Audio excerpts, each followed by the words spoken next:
Ace படத்துடைய review தான் பார்க்க போகிறோம். அதாவது விஜய் சேதுபதி நடித்து ரிலீஸ் ஆன படம் தான் பார்த்திங்க அப்படின்னா ஏஸ். அதாவது இந்த படத்துடைய கதை பார்த்திங்க அப்படின்னா ஓவராலாக மலேசியாவில் நடக்கும். இதில் அவினாஷ் அண்ட் பிருத்திவிராஜ்னு சொல்லிட்டு 2 வில்லன். இவங்க 2 பேர்கிட்ட விஜய் சேதுபதி மாட்டிக்கிறாரு. விஜய் சேதுபதி அண்ட் ருக்மணி வசந்த் இவங்க 2 பேருடைய பர்ஃபார்மன்ஸ் வேற லெவலில் இருக்குது. அதாவது ஒரு குறிப்பிட்ட அமௌண்ட் இவங்க செட்டில் பண்ணாதான் ரிலீஸ் பண்ணுவாங்க அப்படின்ற மாதிரி ஒரு இடத்துல மாட்டிக்கிறாரு மலேசியாவில்.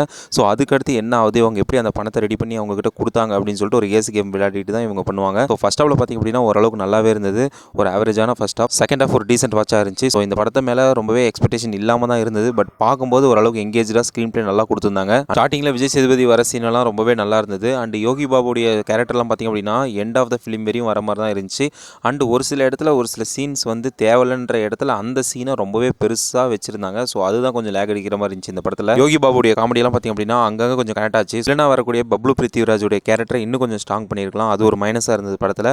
மற்றபடிக்கு இந்த படத்தை ஓரளவுக்கு வாட்சபிள் மூவி தான். ஸோ எந்த ஒரு எக்ஸ்பெக்டேஷனும் இல்லாமல் விஜய் சேதுபதி நார்மலாக நடிச்சிருப்பாரு அப்படின்ற ஒரு மைண்ட் செட்டில் நீங்கள் போய் தேட்டரில் பார்த்தீங்க அப்படின்னா கண்டிப்பாக உங்களுக்கு இந்த படம் பிடிக்கும். ஓகே கைஸ், இந்த மாதிரி மூவி ரிவ்யூவை தெரிஞ்சுக்க நம்ம பேஜை மறக்காமல் சப்ஸ்கிரைப் பண்ணிக்கோங்க. இன்னொரு நல்ல வீடியோவில் சந்திப்போம். அன்டில் டாடா பாய்.